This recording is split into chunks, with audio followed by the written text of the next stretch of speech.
The fluorescent lights of St. Michael's Hospital hummed softly in the late evening stillness. In the emergency department, nurses moved between stations with practiced efficiency, their voices a gentle murmur against the rhythmic beeping of monitors. Dr. Sarah Chen glanced at her watch, 11:47 p.m., just another quiet Tuesday night shift winding down. Then the automatic doors whispered open. Every head turned, expecting perhaps a worried family member or a late-night patient. Instead, what padded through those doors made time itself seem to stop.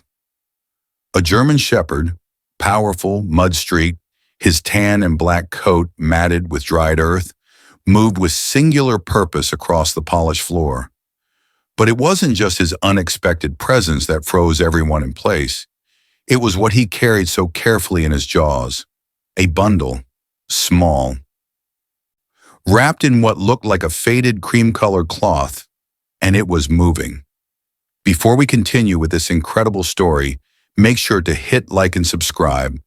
And honestly, I'm curious, where in the world are you watching from? Drop your country in the comments. I love seeing how far these incredible stories reach. This was Max, a decorated retired K-9 officer who had once tracked criminals through the darkest corners of the city.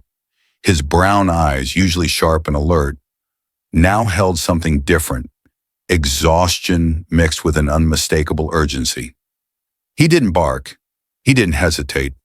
He simply walked to the center of the emergency room and gently, almost reverently, lowered his burden to the floor. Is that what I think it is?"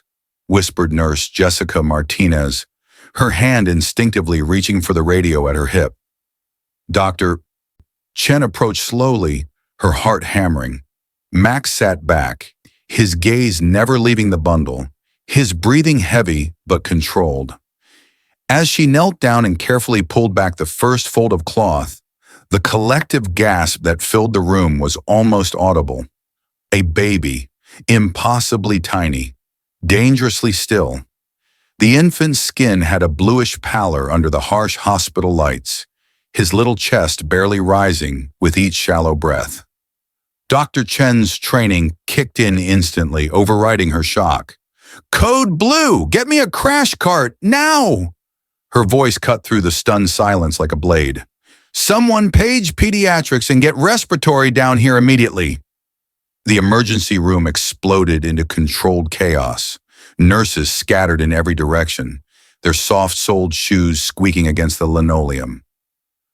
Equipment rattled as it was wheeled into position. The heart monitor shrieked to life with a sound that made everyone's blood run cold. Slow, irregular, dangerously weak.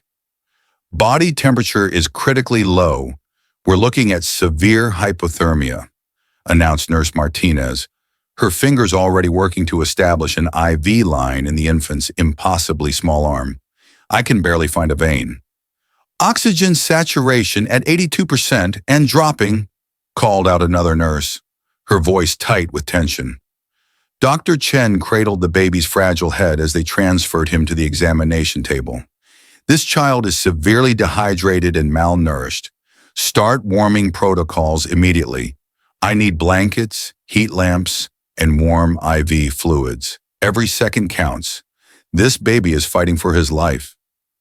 Throughout the frenzy of activity, Max never moved from his spot near the doors. He sat perfectly still, his disciplined K-9 training evident in his posture. But his eyes, those impossibly intelligent, almost human eyes, tracked every movement, every touch, every procedure performed on the tiny life he had carried through the night. When Nurse Martinez momentarily glanced at the shepherd, she could have sworn she saw something she'd never witnessed in an animal before. Hope mixed with desperate prayer. "Who could have done this?" someone whispered. "Who would leave a baby with a dog?" But Max knew something they didn't. This wasn't abandonment. This was trust. The seconds stretched like hours as Dr. Chen worked over the tiny infant. Her hands moved with practiced precision, but inside her heart raced. The baby, who couldn't have been more than 3 months old, lay motionless on the warming table, surrounded by a fortress of medical equipment that seemed to dwarf his fragile form. "Come on, little one," she whispered, her fingers checking for a pulse at the femoral artery. "Stay with us." The heart monitor continued its agonizingly slow rhythm. Beep, beep, beep. Each tone felt like a lifetime apart. Nurse Martinez finally secured the IV line, and warm saline began flowing into the infant's dehydrated body. Another nurse adjusted the oxygen mask over his face, her hands trembling slightly despite years of emergency experience. "Respiratory rate is improving. 8 breaths per minute, now 10, called out the respiratory therapist, his eyes locked on the monitors. "But we're not out of the woods yet." Dr. Chen placed her stethoscope against the baby's chest, listening intently. The heartbeat was there, weak but fighting. "He's a fighter," she said, more to herself than anyone else. "Body temp is rising slowly. Keep those warming blankets coming."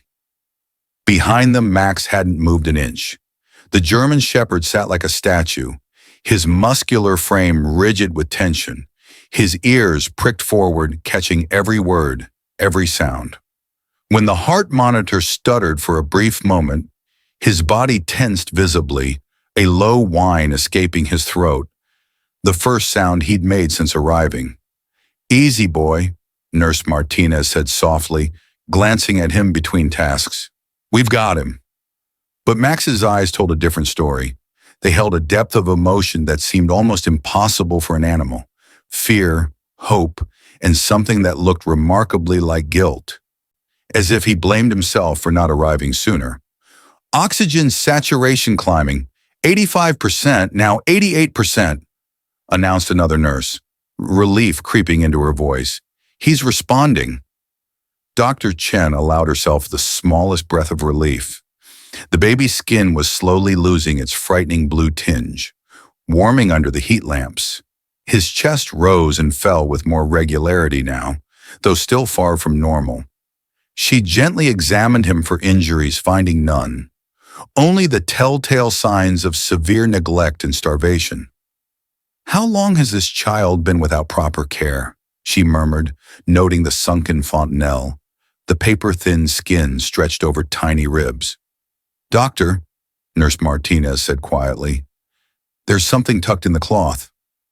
Dr. Chen carefully lifted the edge of the worn fabric. Beneath it, pressed against the baby's body for warmth, was a small piece of paper, folded and refolded so many times the creases had worn thin. She didn't open it. Not yet. That would be for the police. "Heart rate stabilizing at 110, the respiratory therapist reported. "We're getting there." For the first time since the chaos began, Max's rigid posture softened slightly. His tail gave a single, almost imperceptible wag. He understood somehow that the battle wasn't lost. Not yet. Dr. Chen looked from the baby to the dog, and in that moment, she understood something profound. This shepherd hadn't just carried a child through the night. He'd carried hope itself. Once the baby was stabilized and moved to the pediatric intensive care unit, the staff turned their attention to the unexpected visitor who had made it all possible. Max still sat in the emergency room, now positioned near the entrance, his eyes fixed on the corridor where they'd taken the infant. "Okay, boy," said Tom Reeves, the hospital's security guard, approaching with a kind but uncertain smile. "You did an amazing thing tonight, but we need to get you outside now. Hospital policy, you understand?" Max's ears swiveled toward Tom's voice, acknowledging that he'd been heard, but he didn't move. His haunches remained firmly planted on the cold tile floor, his gaze never wavering from that corridor. Tom tried again, this time with a gentle hand on Max's collar. "Come on, buddy, let's go." The German shepherd turned his head slowly, looking directly into Tom's eyes. There was no aggression there, no growling or bared teeth, just an unwavering determination that made Tom's hand fall away. It was the look of someone who had a job to do and wouldn't be deterred, The kind of look Tom had seen in soldiers and police officers, but never in an animal. That's not normal, Tom muttered, stepping back. It's like he's trying to tell me something. Nurse Martinez emerged from the pediatric unit, exhausted but relieved. She spotted Max still in his vigil and shook her head with a mixture of amazement and concern. He hasn't moved? Not an inch, Tom confirmed. I've never seen anything like it. It's as if he understands what's happening. And perhaps he did. When a doctor walked past carrying a clipboard, Max's head followed the movement. When a nurse emerged from the pediatric unit, he stood immediately, ears forward, searching her face as if asking a question. Is he okay? But when she walked in a different direction, Max settled back down, resuming his watch. Dr. Chen came out an hour later to check on their mysterious guardian. She knelt beside him, examining his paws, bloodied and raw from what must have been miles of travel. You came a long way, didn't you? She said softly. Let me at least clean these up. Max allowed her to tend to his wounds without resistance, but his attention never fully left the corridor. Even as she wrapped his paws in gauze, even as she offered him water which he gratefully accepted, his focus remained locked on that single point, the doorway between him and the child he'd saved. I've worked in hospitals for 15 years, Dr. Chen told Tom, and I've seen service dogs, therapy dogs, even emotional support animals. But this is different. He's not just trained. He's thinking. He's problem solving. It's almost human. As if in response, Max turned his head toward her, and for a brief moment, Dr. Chen could have sworn she saw something profound in those brown eyes. Gratitude, yes, but also urgency. A message that seemed to say, this isn't over. There's more to this story, and you need to find out what. By midnight, word had spread throughout the hospital. Nurses on break came to see the legendary dog. Some took photos. Others simply stood in quiet awe.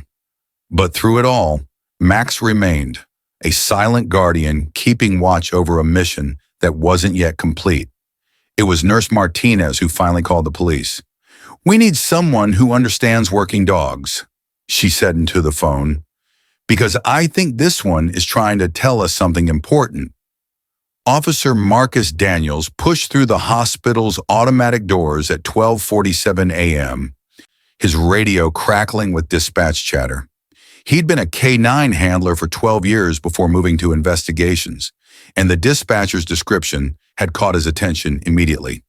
German Shepherd, highly trained behavior, possible emergency situation. What he hadn't expected was the scene before him. Max sat in the center of the emergency room like a sentinel, surrounded by a semicircle of hospital staff who spoke in hushed, reverent tones. The dog's posture was unmistakable to anyone who'd worked with police canines. Alert, disciplined, mission-focused. That's a working dog, Daniel said immediately, his trained eye taking in every detail. Or was. Nurse Martinez approached, relief evident on her face. Officer, thank goodness. We didn't know who else to call. He brought in a baby. I heard the initial report, Daniels interrupted gently, his eyes never leaving Max. Where's the child now? Pediatric ICU. Stable, but barely. Officer, this dog, there's something different about him. Daniels moved slowly toward Max, his movements deliberate and non-threatening. As he got closer, he noticed the faded marks on the dog's harness, worn patches where a badge would have been attached. His suspicions confirmed themselves when he knelt down and spotted the small tattoo inside Max's ear, a registration number. Hey there, partner, Daniel said softly, his voice carrying the particular tone that K-9 handlers used, firm but respectful. You're one of us, aren't you? Max's ears perked forward. His tail gave a single controlled wag. Recognition. Daniels pulled out his phone and photographed the tattoo number, then called it in to dispatch. While he waited, he examined Max more closely. The gauze on his paws, the mud caked into his coat, the exhaustion in his frame that couldn't quite override his sense of duty. "Dispatch, this is Daniels. Run that ID number through the K9 registry." The radio crackled. A pause, then, "Officer Daniels, that's K9 Max, badge number 847. Retired 3 years ago after his handler, Officer James Chen, was killed in the line of duty.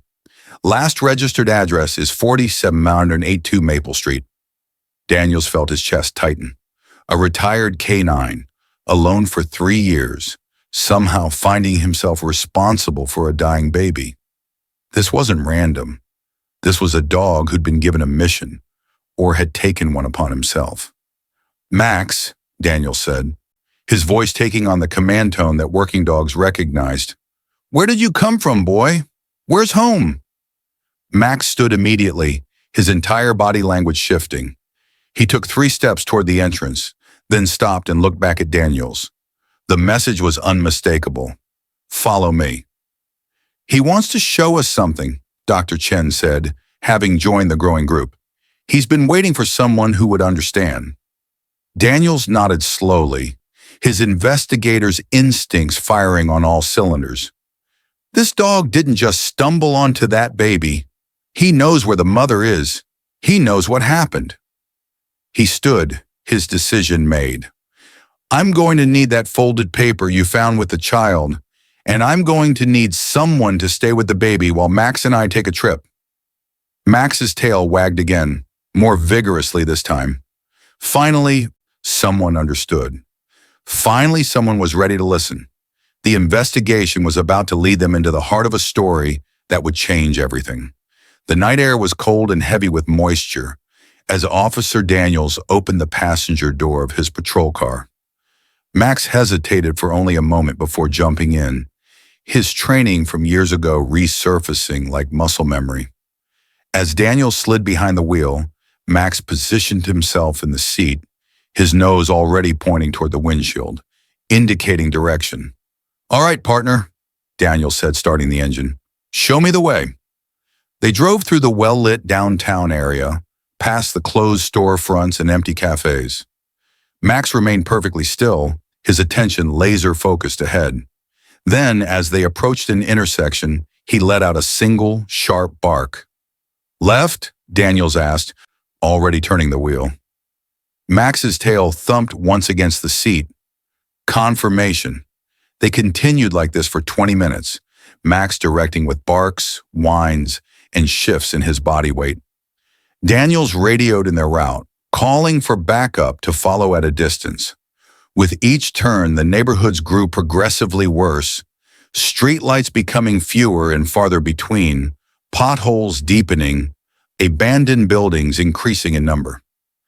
"This is the East Industrial District," Daniels murmured, recognizing the area. "Most of these factories shut down 5 years ago. The city's forgotten corner, where people fell through the cracks and disappeared."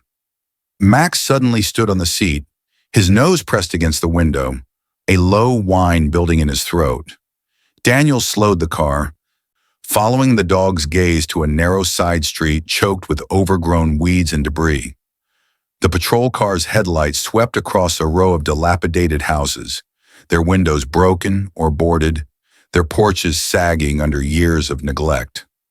Max barked urgently, his paw scratching at the door. "This one?" Daniels asked, pulling to a stop in front of a particularly decrepit structure. The house leaned slightly to one side, its gray paint peeling in long strips. A rusted chain-link fence surrounded a yard full of dead grass and trash. Before Daniels could fully stop the car, Max was already pawing at the door handle. The moment it opened, he leaped out and headed straight for the house, his powerful body moving with renewed purpose despite his exhaustion and injured paws. "Max, wait!" Daniels called. But the dog was already at the front door, or what remained of it. The door hung partially open, its frame splintered as if it had been forced or simply rotted away. Daniels drew his flashlight and followed, his other hand resting on his service weapon. The backup unit pulled up behind him, officers emerging silently. Max stood at the threshold, looking back at Daniels with those impossibly expressive eyes. "This is it," they seemed to say. "This is where it all happened." The beam of Daniel's flashlight cut through the darkness beyond the doorway, illuminating a scene of absolute desolation. Trash littered the floor. Water damage stained the walls. The smell of mold and decay hung thick in the air. "Police!" Daniels called out, his voice echoing through the empty structure. "Anyone here?" Silence answered him. But Max didn't wait for formalities. He moved into the house, his nose to the ground, tracking a scent that only he could detect. Daniels followed, his flashlight revealing a path through the debris, a path that Max had clearly traveled before, multiple times, his paw prints faintly visible in the dust. They were retracing the journey of a desperate rescue, and somewhere in this abandoned shell of a home, they would find the answers to how a baby ended up in the jaws of a hero. Max moved through the house with the confidence of familiarity, leading Officer Daniels past a living room where a threadbare couch sat amid piles of empty food containers and discarded clothing. The flashlight beam revealed walls streaked with water damage, their once white paint now mottled brown and green with mold. "Clear the first floor," Daniels instructed the backup officers, but his attention remained fixed on Max, who was already climbing the stairs. Each step groaned under their weight, some boards cracked or missing entirely. Daniels tested each one carefully, while Max navigated them with practiced ease.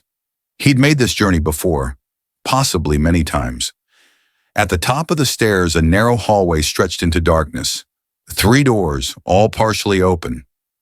Max turned immediately to the right, pushing through the first doorway with his shoulder. Daniels followed, and his breath caught. It was a bedroom, small and dim, lit only by the pale moonlight filtering through a cracked window. But it was what occupied the center of the room that made his heart sink. A makeshift crib, constructed from an old wooden drawer, the kind that might have come from a discarded dresser. It sat on the floor lined with a tattered blanket that had once been yellow, but was now stained and worn thin. "Oh God," Daniels whispered. Max walked directly to the crib and sat beside it, his head lowering to sniff the blanket. A soft whine escaped his throat, a sound of mourning, of remembrance. Daniels knelt beside the makeshift bed, his flashlight revealing the full scope of the tragedy. Empty formula containers lay scattered nearby, their labels faded. A baby bottle, cracked and dirty, rested on its side. Diapers, clearly reused and washed multiple times, hung from a makeshift clothesline strung across the corner of the room. "Someone was living here," one of the backup officers said from the doorway, his voice heavy with emotion. "Trying to care for a baby in this place." Daniels carefully lifted the edge of the blanket. Beneath it, he found more evidence of a mother's desperate attempts. A small stuffed rabbit, its fur matted and one ear torn. A pacifier. And beneath that, impressions in the fabric where a tiny body had lain. "The baby was here," Daniels confirmed, photographing everything. "Recently, too. These items are still damp from humidity." He looked around the room more carefully. A single candle burned down to a stub sat on the windowsill, the only source of light and perhaps heat. A stack of old newspapers in the corner, dated from the past few months, probably used for insulation.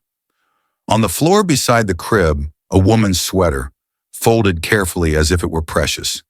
"She tried," Daniel said softly, more to himself than anyone else. "God help her. She tried to make this work."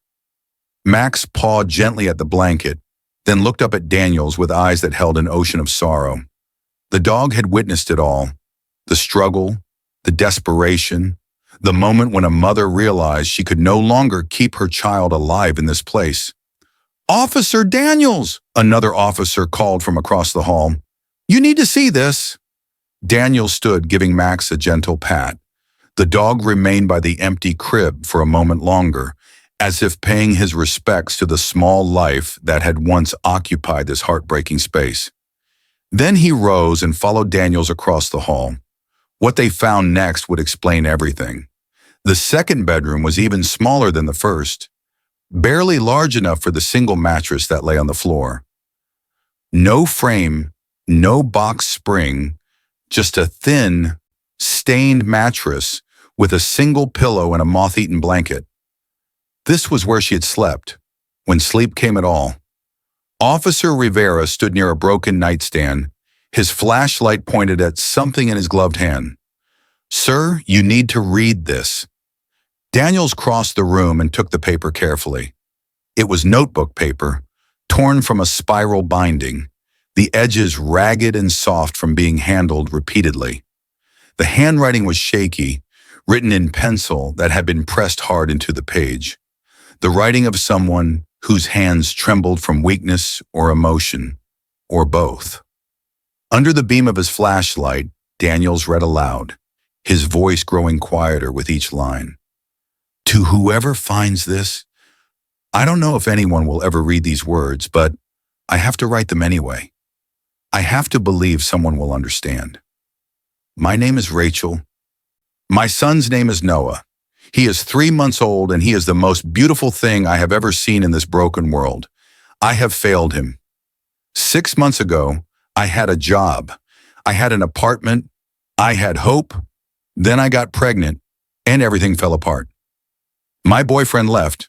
My landlord evicted me. The shelter was full. I ended up here, in this forgotten place, with nothing but the clothes on my back and a baby growing inside me.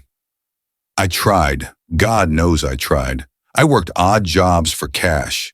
I stretched every dollar until it screamed. I fed Noah before I fed myself. But it wasn't enough. It's never enough. 3 days ago, I ran out of formula. 2 days ago, I ran out of strength.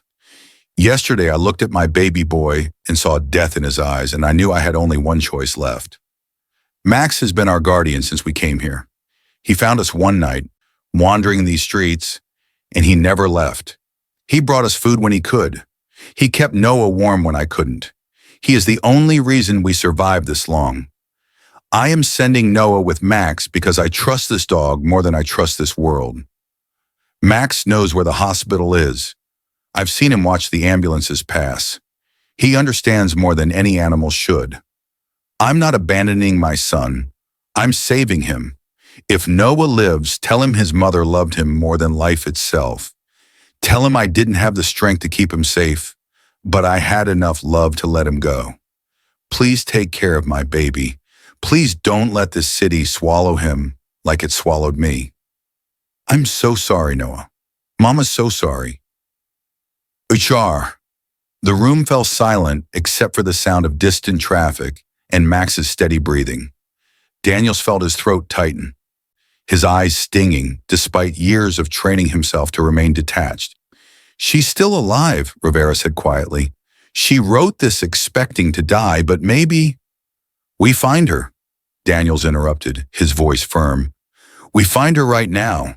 Max brought the baby to us, and now we bring the baby's mother home." Max stood suddenly, his ears perked toward the window. A soft whine escaped his throat. Different from before. Not mourning, recognition. "What is it, boy?" Daniels asked. Max moved to the window, his nose pressed against the cracked glass, his body vibrating with barely contained energy. He looked back at Daniels, then at the window again. He knew where she was, and he was ready to lead them to her. Max led them 6 blocks east, moving with renewed urgency despite his exhaustion. The streets grew quieter, darker, until they reached the edge of Jefferson Park, a small patch of green space that had seen better days. Broken playground equipment stood like skeletons in the moonlight. Graffiti covered the concrete walls. This was where the city's forgotten came to disappear. "There," Officer Rivera said, pointing to a bench beneath a flickering streetlight. A figure sat hunched on the weathered wood, so still she might have been a statue. Even from a distance, Daniels could see how thin she was, dangerously so. Her clothes hung loose on her frame, and her hair, once perhaps brown or auburn, fell in tangled strands around her face. Max broke into a run. "Max, heel!" Daniels called. But the dog was beyond commands now. He reached the bench and immediately pressed himself against the woman's legs, whining softly, his tail wagging with desperate relief. The woman didn't move. Her hands remained in her lap, her eyes fixed on something far away that only she could see. Those eyes, hollow, vacant, rimmed with dark circles, were the eyes of someone who had already said goodbye to the world. "Rachel?" Daniels approached slowly, his voice gentle. "Rachel, my name is Officer Marcus Daniels." No response. She stared straight ahead, barely blinking. "Ma'am, we found your house. We found your letter." Daniels knelt in front of her, positioning himself in her line of sight. "We found Noah." For the first time, something flickered in those vacant eyes. A spark. A question. Her lips, cracked and dry, parted slightly. "Rachel," Daniels said, his voice thick with emotion he couldn't quite hide, "your son is alive." The words hung in the cold night air for an eternal moment. Then Rachel's face crumpled. Her hands, which had been lying lifeless in her lap, suddenly flew to her mouth as a sound emerged from deep within her. Part sob, part gasp, part prayer. Her whole body began to shake. "He's alive?" The words came out broken, disbelieving. "Noah is alive." "He's at St. Michael's Hospital," Daniels confirmed, feeling his own eyes sting. "He's in the pediatric ICU. The doctors stabilized him. He's going to make it, Rachel. Your boy's going to make it." Rachel's legs gave out as she tried to stand. Rivera caught her, helping her back onto the bench. She was sobbing now, her skeletal frame racked with the force of emotions she'd been holding back for days, weeks, months. "Max found him," she choked out between sobs, her hands reaching for the German shepherd, who pressed closer, licking the tears from her face. I told him to take Noah somewhere safe. And he did. He actually did." "More than that," Daniel said. "Max stayed with him, wouldn't leave the hospital, and then he brought us back to find you." Rachel buried her face in Max's fur, her body heaving with sobs that sounded like they were tearing her apart and healing her simultaneously. "I thought I'd never see him again. I thought that was goodbye forever." "It's not goodbye," Daniel said firmly. "We're taking you to your son right now. We're taking you home." Rachel looked up at him, her gaunt face transformed by a fragile hope that made her look almost like a different person. Younger, alive. "Can I really see him? They'll let me see him." "You're his mother," Daniels replied. "Nothing in this world can keep you from him now." The patrol car's heater hummed softly as they drove toward the hospital. Rachel wrapped in a blanket in the back seat, Max pressed against her side. She hadn't stopped touching him, her fingers running through his fur, reassuring herself that he was real, that this wasn't a cruel dream. "Can you tell us what happened?" Daniels asked gently, watching her in the rearview mirror. "Take your time." Rachel's voice was hoarse, barely above a whisper.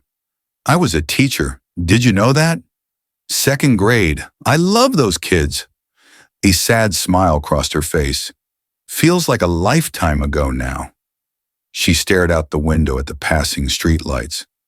"When I got pregnant, my boyfriend said he wasn't ready. He left. Just left. I thought I could do it alone. I had savings. I had plans." Her voice cracked. "But pregnancy complications meant medical leave. Then I lost my job. Insurance ran out. The bills started piling up." Max whined softly, and Rachel's hand found his head, drawing comfort from his presence. "I maxed out my credit cards buying baby supplies. Tried to make rent, but it wasn't enough. My landlord evicted me when I was 7 months pregnant. I went to shelters, but they were full. Every single one. They put me on waiting lists, gave me numbers to call, but..." She shook her head. I ended up in that house. It was abandoned, but it had a roof. I thought it would be temporary. Where's your family? Rivera asked. My parents died in a car accident when I was 22. I was an only child. No aunts, no uncles. My friends. She paused, pain evident in her expression. When you're homeless and pregnant, people stop answering your calls. It's like you become invisible. Daniels felt anger rise in his chest, not at her, but at a system that had failed so completely. I gave birth to Noah in that house, Rachel continued, her voice barely audible now. Alone. Max showed up that night. I think he heard me screaming. He stayed, brought me food sometimes, things from trash cans, scraps from restaurants. I know that sounds impossible, but I swear it's true. We believe you, Daniel said. For 3 months, I tried everything. I applied for assistance, but without an address, without ID that I'd lost somewhere along the way, everything took forever. I did odd jobs, cleaned houses, watched people's pets, anything for cash. But Noah needed so much. Formula, diapers, medicine when he got a fever. Tears streamed down her face. I was failing him. Every day he got weaker. I got weaker. And I realized I was going to watch my baby die. She pressed her face against Max's neck, sobbing.